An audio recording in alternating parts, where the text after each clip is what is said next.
Isang bagong kilusan ang inilunsad sa United Kingdom para pagtibayin ang suporta kay Vice President Inday Sara Duterte bilang posibleng kandidato sa pagkapangulo sa 2028. Tinawag itong Sara na Movement.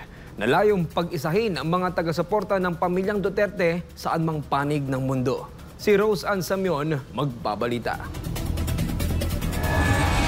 Formal nang inilunsad ang Sara na Movement o Service in Action and Response Advocacy for the Noble and Admirable Movement sa United Kingdom bilang hakbang upang palakasin ang suporta para kay Vice President Inday Sara Duterte na inaasang tatakbo sa 2028 presidential elections. Layunin ng pagtitipon ng pagsasama-sama ng mga Pilipinong nagnanais maging bahagi ng kilusan, botante man o hindi, na may layuning maglingkod at manindigan para sa bayan. Kabilang sa mga dumalo sa okasyon ang British vlogger na si Malcolm Conlan at ang kilalang Pinoy vlogger na si Ako Si Makabayan. Maraming salamat po sa suporta at sana tayo po ay magkaisa lahat para may panalo po natin ang mga Duterte at si VP Sara na maging presidente. Yes! Itutulak natin yan. Sama-sama po tayong lahat ilaban ang mga Duterte. Duterte! Ayon kay June Degamon, ang itinakdang international leader ng movement, opisyal na rin itong nakarehistro bilang isang NGO sa Pilipinas. Karamihan mga Duterte supporters mula noon hanggang ngayon. Kaya ngayon pa lang, ninanais namin na sa darating na eleksyon 2028, si VP Inday Sara Duterte ang maging next President ng Republic of the Philippines.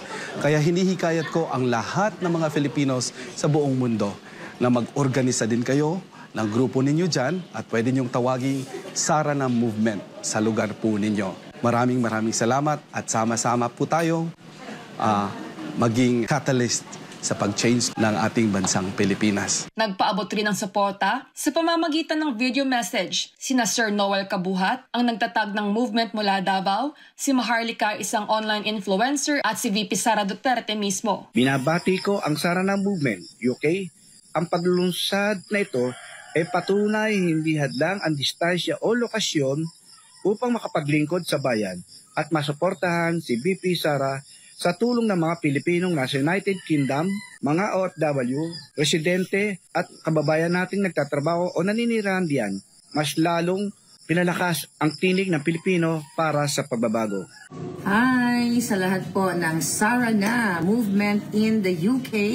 This is Maharlika na nagpapati sa inyo ng congratulations sa pag-gather ng ating mga kababayan dyan para suportahan as early as now ang ating future President, Inday Sara Duterte. Maraming salamat sa mga kababayan namin sa United Kingdom. Maraming salamat sa inyong patuloy na suporta at maraming salamat sa Sara na Movement sa inyong pagtitiwala sa akin. Mabuhay kayo. May God bless you. Sara Movement UK! Duterte! Duterte! Duterte! Mula dito sa United Kingdom, ako si Rose Ann Samion, ang inyong Global Citizen Correspondent.